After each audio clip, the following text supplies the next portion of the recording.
Oligopoly is a market structure characterized by a relatively small number of large firms. The product that is produced can either be standardized, like stainless steel, rolled steel, produced in the steel industry, or a particular type of automobile that's differentiated in the automobile industry.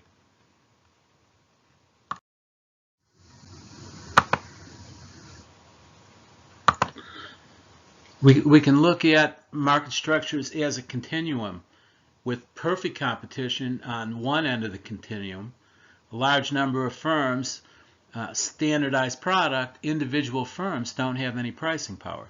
The other end of the continuum is monopoly, where you only have one firm in the industry that's producing a product that has no close substitutes. In this chapter, we're looking at oligopoly, which is a market structure comprised of a relatively small number of firms.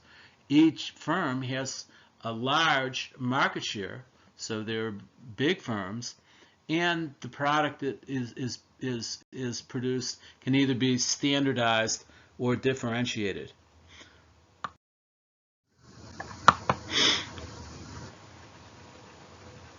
In this market structure, because there's such a small number of firms, decision making is strategic, meaning that if we're both oligopoly firms, I'm monitoring what decisions you make in terms of pricing and product development, advertising, and so on, and you're monitoring the decisions that I'm making. And because of the nature of this market, I cannot make a decision that's best for me without looking at and analyzing how you're going to respond to that decision. And you never know with certainty how another firm is going to respond to a decision that you take.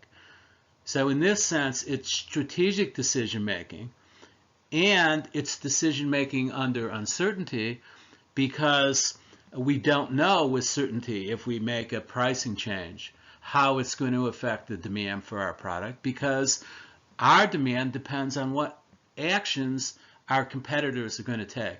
So if I'm an airline and decide to cut fares in order to generate more revenue passenger miles, and I cut fares but my competitors cut fares too, it's not going to have a big impact on demand. On the other hand, if I cut fares and my competitors don't, I can move along my demand curve and increase sales substantially. Oligopoly is considered imperfect competition because individual firms do have some pricing power in the market. So if you look at the wireless cell phone market, where you typically have four relatively large producers, each firm is not a monopoly, but because there are similar products that your competitors are providing, but you as an individual firm do have pricing power and the ability to pick a strategic price point.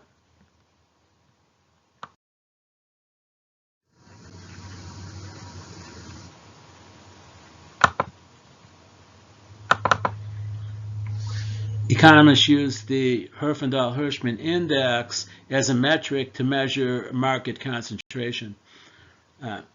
In order to calculate this index, you take the market share of each of the top three firms, square those, and add them up to get the sum. So if we have a market characterized the largest firm with 60% market share, second largest 25%, third largest 15%, we square those market shares, add them up, and would have a Herfindahl-Hirschman index of 4,450.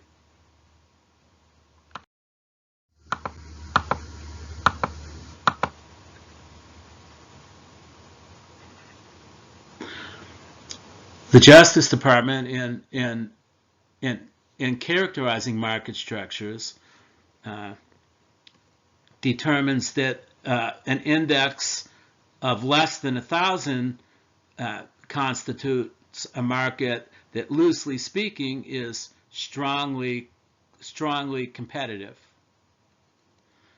An index between 1,000 and 1,800 is considered somewhat competitive, and an index above 1,800 indicates that it's an oligopoly market structure, where you have a small number of firms constituting a large portion of market share. And when the Justice Department reviews mergers for their effect on competition in an industry and the impact that that merger is likely to have on consumers and pricing, if the index is above 1,000, the Justice Department is going to give special scrutiny to evaluating the impacts of that merger.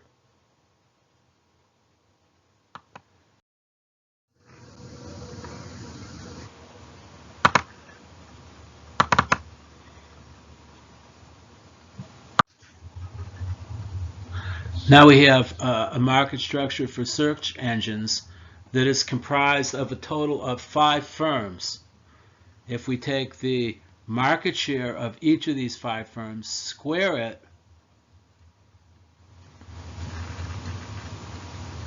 and add up the total, we get 4,944, which is the Herfindahl index. And we can see from this that the search engine market would be considered an oligopoly market structure.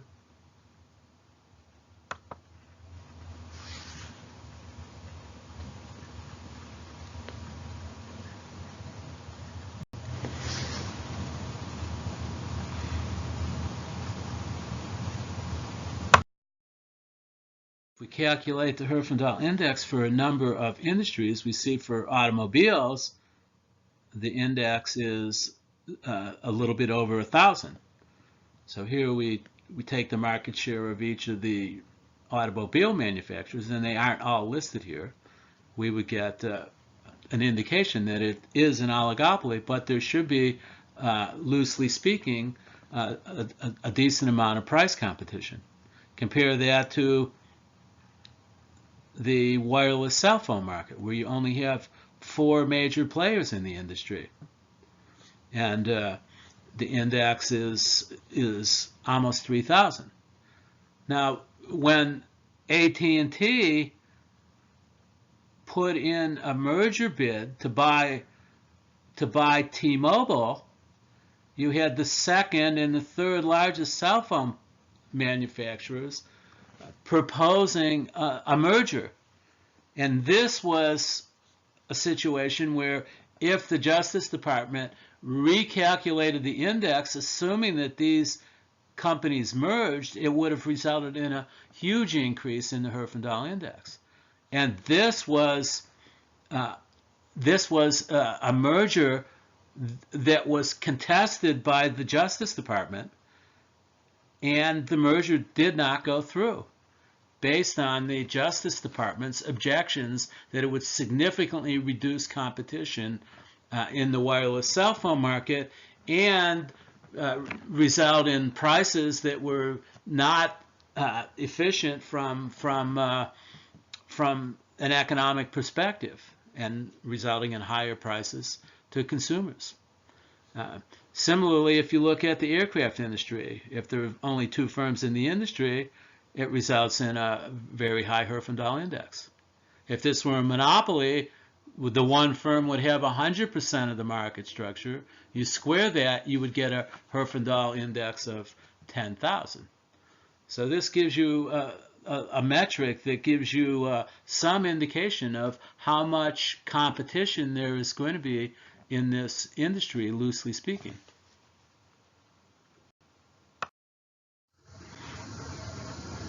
Duopoly is a form of oligopoly where there are exactly 2 firms in the industry. And clearly, if there are 2 firms in the industry, each firm is going to monitor what their competitors are doing and then react strategically to any decision that one firm makes.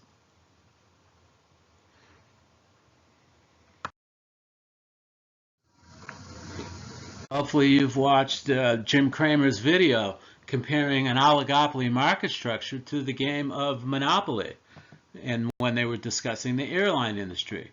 His argument was if there are significantly fewer firms in the industry, he said that the top 4 firms in the industry resulted in over 85% of the domestic flights.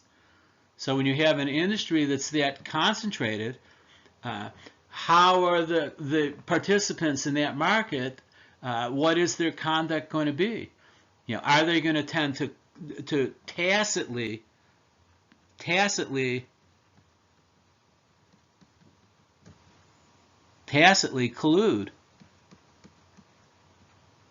And the reason the word tacit is used is because it's illegal for firms to actively collude, and the Justice Department has brought over time a large number of suits against firms that have been caught trying to coordinate pricing and other kinds of decisions. But the smaller a number of the firms in the industry, the easier it is to say, well, okay, if we don't want to compete on the basis of price, that tacitly may be good for both of us.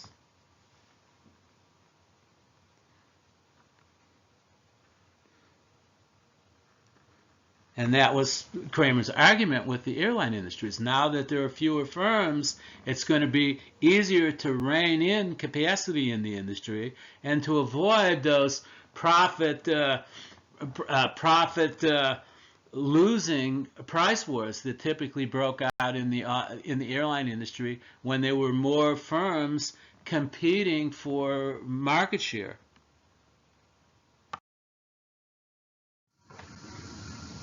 What you can show is if there are a relatively small number of firms in an industry and they decide to collude in order to charge a monopoly price in that market, you're going to be able to increase the profitability of the market as a whole.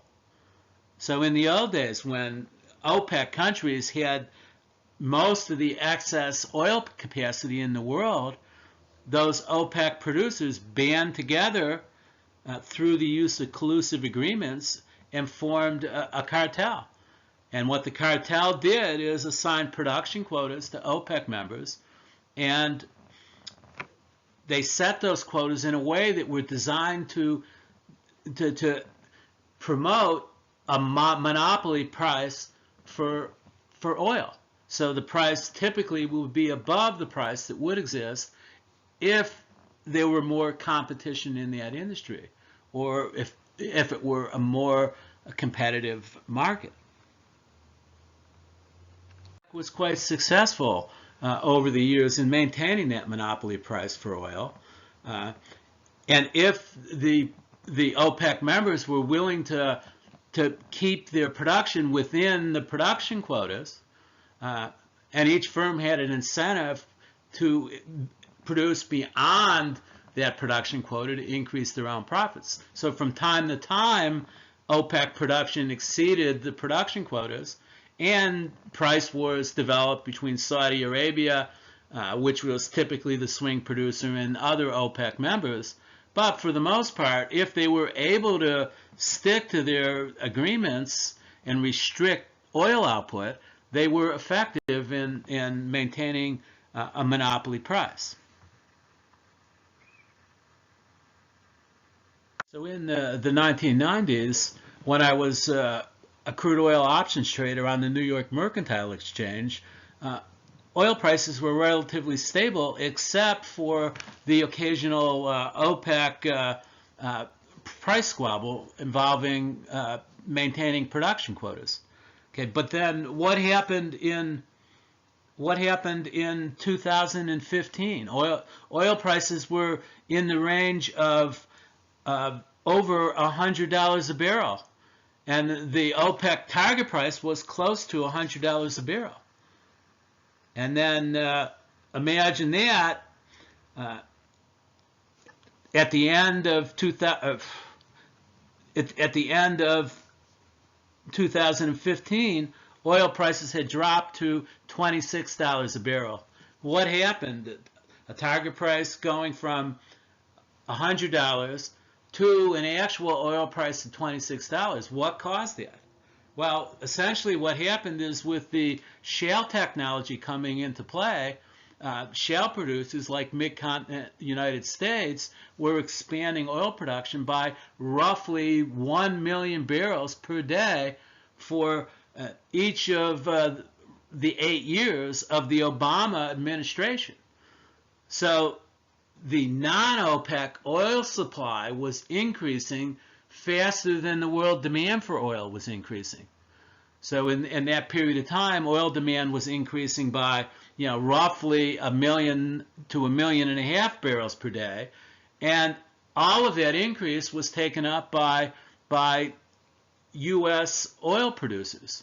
In fact, the U.S. is close to being the largest oil producer in the world right now, second to Russia, but they may surpass Russia soon.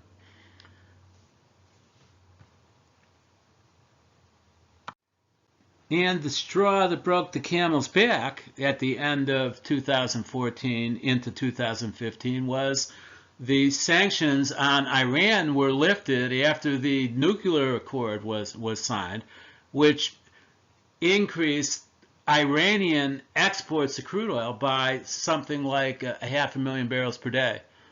And that additional supply, coupled with the tensions between Saudi Arabia and Iran, Saudis being willing to accommodate low oil prices, the Iranians wanting higher oil prices to generate more revenues, the result was Saudi Arabia said that they were going to maintain their production levels and weren't going to cut in order to accommodate the new flow of oil into the market. And now you have a situation where, based on the hydraulic fracturing technology in mid-continent U.S., oil producers in most geological formations can be profitable when oil prices are somewhere in the range of $60 to $70 per barrel. So once oil prices get above $70 per barrel, domestic crude oil production ramps up because it's profitable for mid-continent producers to put in more wells and produce more oil. So within a relatively short period of time, the U.S. producers can expand oil production. So effectively, that puts a cap on oil prices unless there's some big supply disruption internationally. And that's the situation in oil markets now. And hopefully you'll realize that when you go through our team exercise number 3.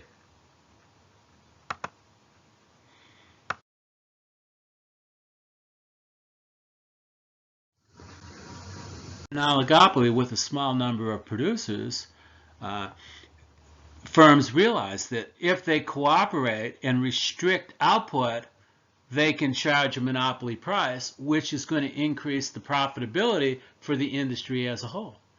But each individual producer has an incentive to expand production beyond the limited quantity that achieves a monopoly price. So in OPEC in the old days, if one OPEC country violated its production quota and produced more oil, it was going to be more profitable for that particular country, but the increase in supply would cause a downward pressure on international oil prices. So there's tensions within any cartel or any oligopoly because in order to get the higher price, firms have to restrict output. So should a firm do what's best for them in terms of maximizing profit, or should they stick to the monopoly price and stick to their production quotas?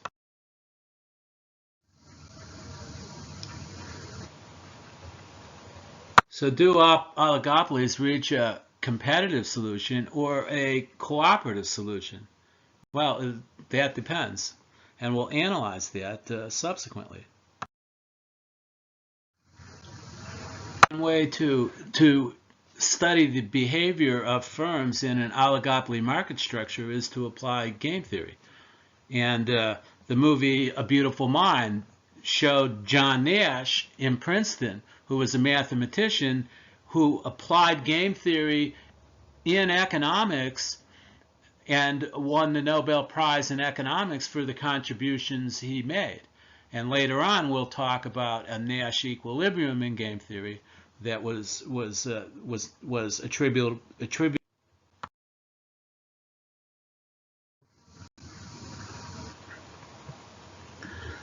As always, if we increase the number of firms in an oligopoly industry, it's more difficult to tacitly collude or to engage in cooperative pricing behavior.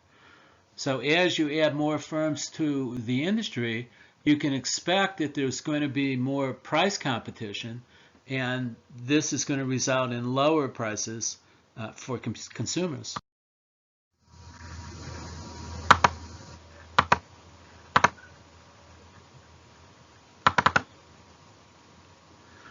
We can analyze the prisoner's dilemma problem with the use of game theory. So in this example, Thelma and Louise are both arrested and brought in for questioning independently. And what we're going to look at is what incentives each decision maker has in this process. You know, should you do what's best for you individually, or should you cooperate and do what's best for you jointly? And we'll look at the incentives that the prisoner's dilemma problem confronts decision makers with.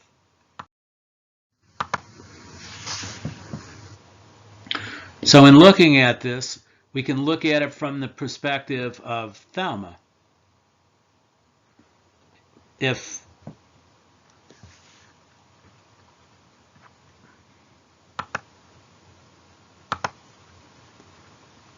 Thelma assumes that Louise is not going to confess, okay, in other words, if Louise doesn't confess and you're Thelma, your payoff is an orange, you're going to get a 5-year sentence. If you assume Louise is not going to confess and you confess, you're going to get a 2-year sentence. So if you're Thelma, you're going to have an incentive to confess if you think Louise is not going to confess. Okay, now if you think Louise is going to confess,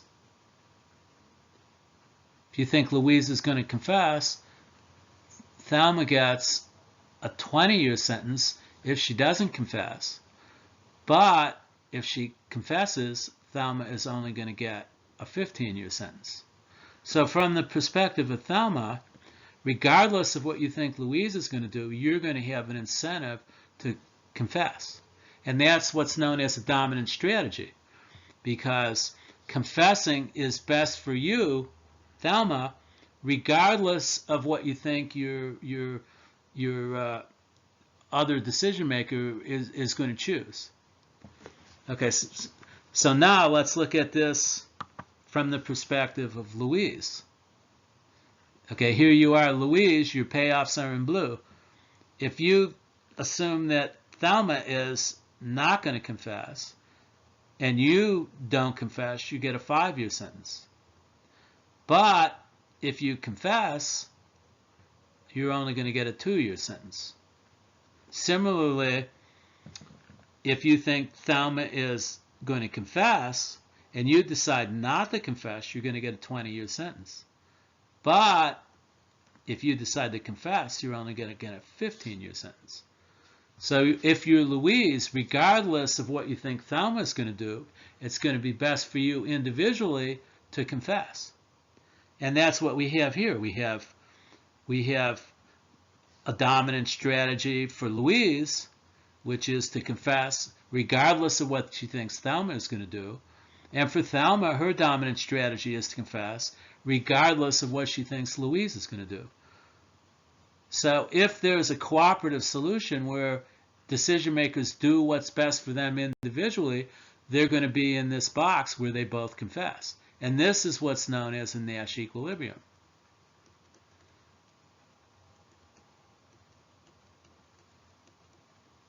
And the reason it's a Nash equilibrium is because once they're in this box, individually, they can't change their decision and do any better.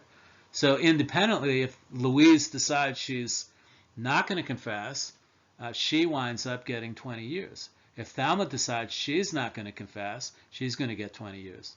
So once they're in this box, the action that they're taking is the best action that they can get based on an independent competitive decision. So once you're in this box, neither one has an incentive to change individually.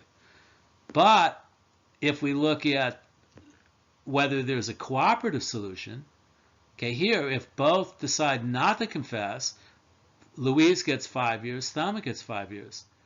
So there's a cooperative solution. A cooperative solution in which both decision makers are better off.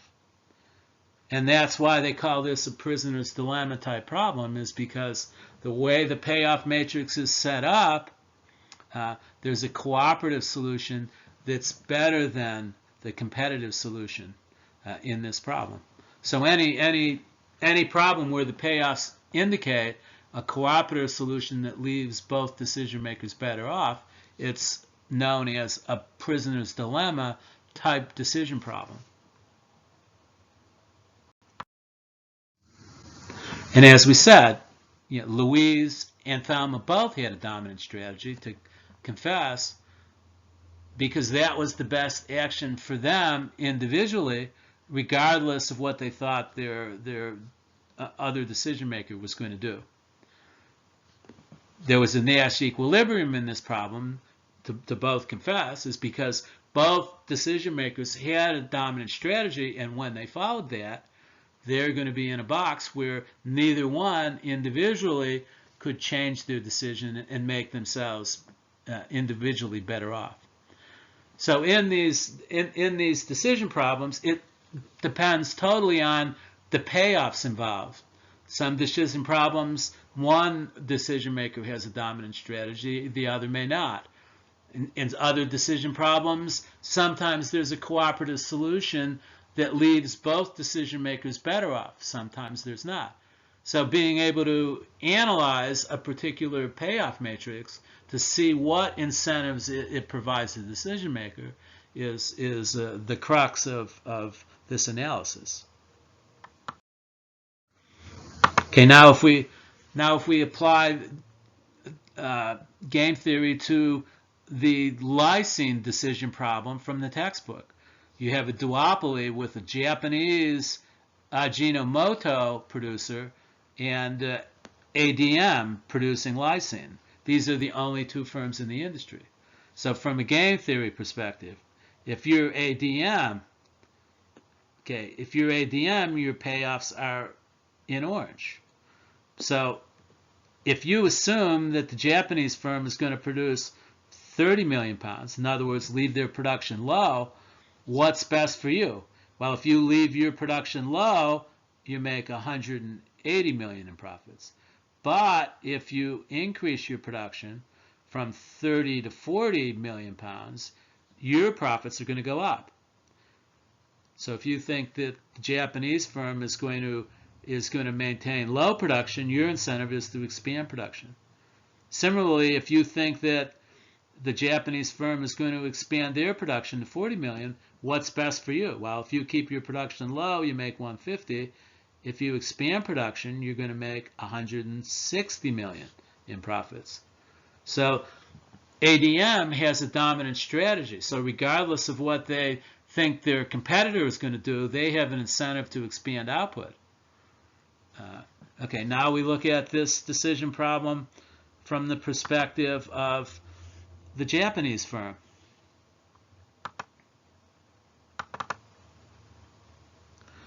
Okay, if the Japanese firm, their payoffs are in blue, if they assume ADM is going to maintain low production, what's better for them? If they keep low production, they make 180 million.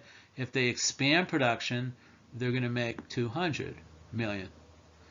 So they have an incentive to expand production. Now, if they assume that ADM is going to keep their production low, what's best for the Japanese firm? Well, they make 150 if they keep low production. They make 160 if they expand production. So again, Ajinomoto has a dominant strategy, which is always to expand production. So if both firms follow their dominant strategy, you have a competitive solution, which is in this box, where they're both going to make 160 million in profits. This is the competitive solution.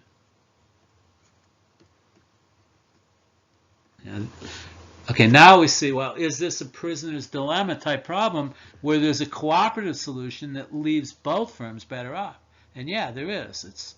It's if they both decided to keep their production low, then presumably they would be getting a higher price for the lysine, and both firms would have higher profits. So the cooperative solution leaves both firms better off. And this is why it's called a prisoner's dilemma type problem. And this points out the problem with oligopolies that try to collude or tacitly collude in order to get higher monopoly prices, is that each firm individually has an incentive to expand production to increase their own profits. So in other words, maintaining this production discipline is what gets the monopoly price, but both firms have an incentive to violate that production limit. And similar to the OPEC cartel situation in the old days, when each firm had an incentive to expand oil output in order to increase their individual profitability.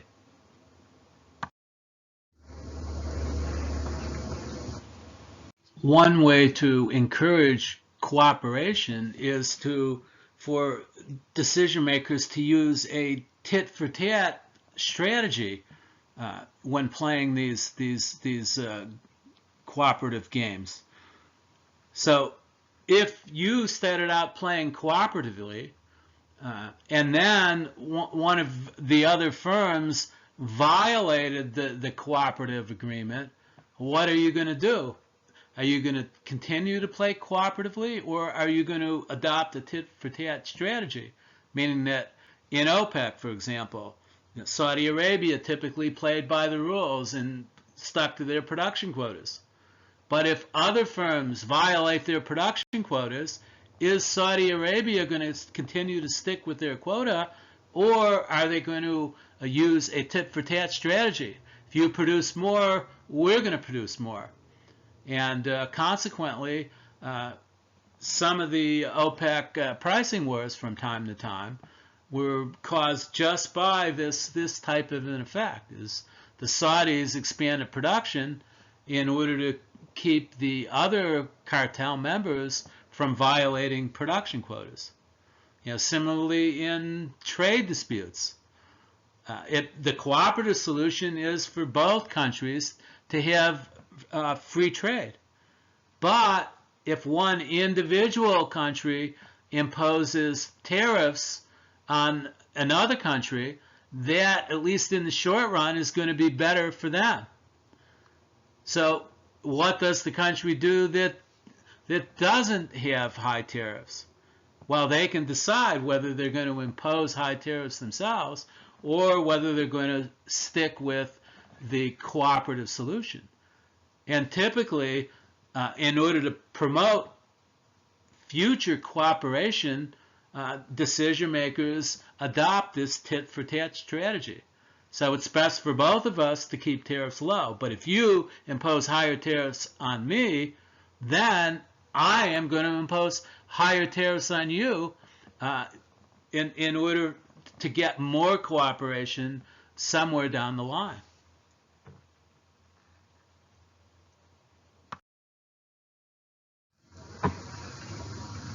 illegal for firms in an oligopoly industry to collude and set prices. And if the Justice Department can produce evidence that indicates that firms were colluding in order to fix price, they face federal prosecution. And it's happened in the corrugated box industry, it's happened in the airline industry, and there are many other examples.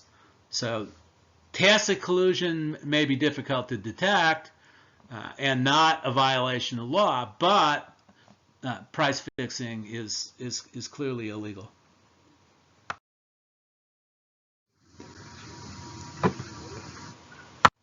Antitrust laws in the United States date back to the 1890s with the Sherman Antitrust Act, which made it illegal for firms to try to monopolize industries, like the railroad industry or the oil industry. And it was John Rockefeller with Standard Oil that lost the first big antitrust case that was brought under the Sherman Act. So the legislative framework in the U.S. is to try to promote effective competition in markets. And if there's a proposed merger that significantly affects the market structure and promises to reduce competition in a way that's going to have detrimental effects on consumers, the Justice Department can file suit in order to block that particular merger, or they can request accommodations that make the merger more acceptable. So, in the old days when ExxonMobil, two big oil companies, merged, they had retail gasoline stations in especially parts of the Northeast where as a condition of the merger, they had to sell some of their retail gasoline stations. So you had mobile stations that overnight became Citgo stations because the Justice Department required that they sell some of the retail stations in that particular area to try to promote more effective markets in the retail gasoline space.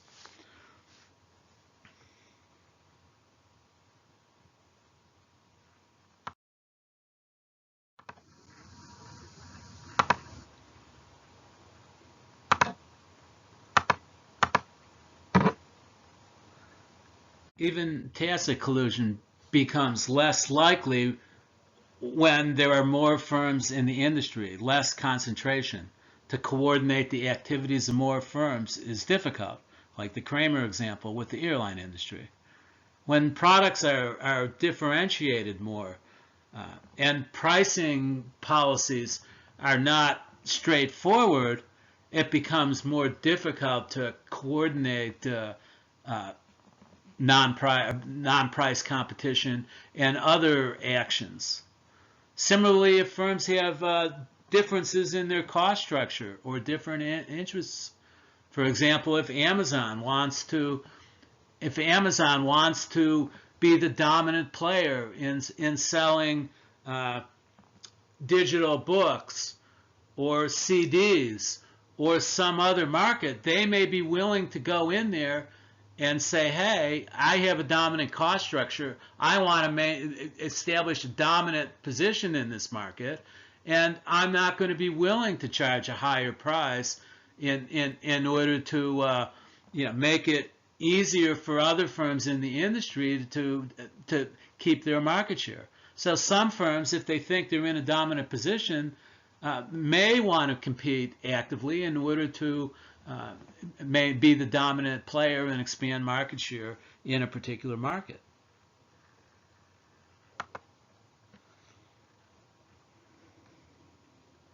And passing along higher prices may be difficult if the buyers of those products have bargaining power. Like if you're a semiconductor supplier to Apple, it's going to be difficult for you to coordinate a higher price for microprocessors when Apple has so much bargaining power when they buy products in that particular market, for example.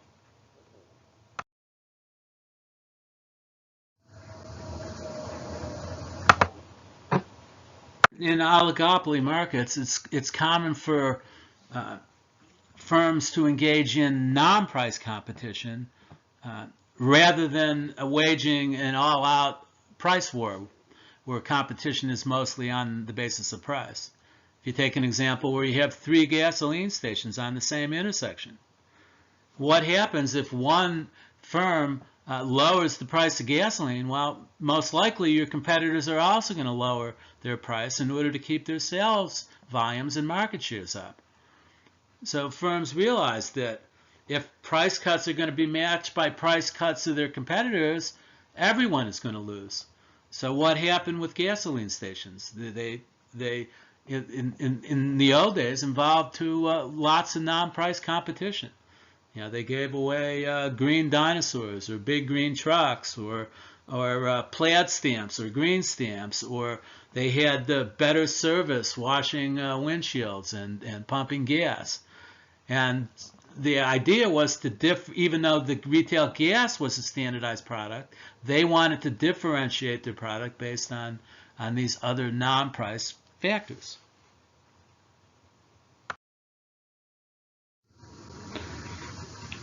Another oligopoly model of firm behavior would be a leader-follower model. If you have a market structure where there's one dominant firm and other smaller firms, then it's like having a big alligator and a bunch of small alligators. Nobody wants to compete with the big alligator, so you find out what that alligator is going to do, and then you take that as given and respond accordingly.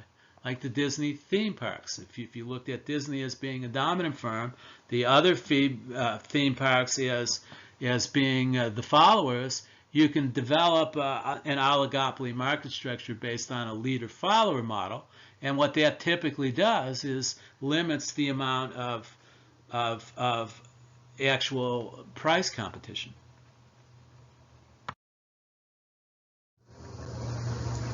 In the old days, when you had the big 3 automobile companies, how did automobile companies establish the price of their new model of cars? Typically, General Motors was the price leader. They would announce, let's say a 2.5% increase in their car prices for the new model year. And then Ford and American Motors and maybe some of the Japanese imports at the time, if they increased their prices roughly the same amount, the price increase would stick, and it was a form of, price leadership, leader-follower type oligopoly behavior. Sometimes General Motors would increase the price, and if the competitors didn't follow, General Motors might have to roll back the price increase or engage in other incentives in order to effectively reduce price and increase sales.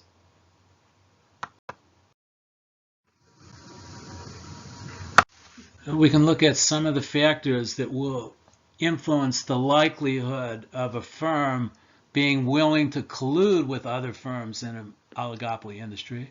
By colluding, we're talking about restricting output and keeping a high price. And the first, if you're a firm that has small market share, you may be interested in increasing your market share by engaging in some price competition or output expansion. And if you're a small enough firm, other firms in the industry, even if they monitor what you do, may not react strategically. A dominant firm like Disney is not likely to decrease their theme park rates just because one of the smaller theme parks does it. So you would be less likely to cooperate in that situation. Similarly, if a firm has a cost advantage over its rivals. In other words, I can lower price and keep a decent profit margin where other firms in the industry may not be able to do that. So if you have these cost advantages, you're not as likely to cooperate with other firms. In other words, you can lower price, expand your market share, and increase profitability. If a customer's face additional costs of switching away from your product, you can maintain prices artificially high, knowing that even if your competitors decided to lower prices, your sales would not be negatively affected that much because of the product differentiation that keeps customers with you. And finally, if you're a firm that's near your production capacity, and other firms in the industry are too, no one has a big incentive to lower price, because output expansion is not possible for anyone.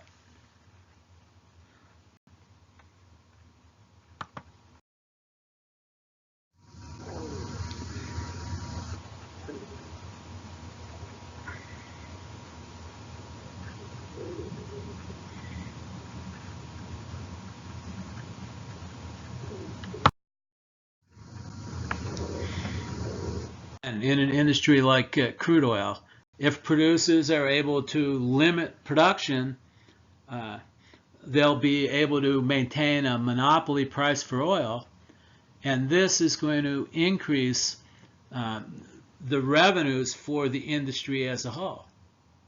But each individual firm has an incentive to produce more and increase their own individual profitability.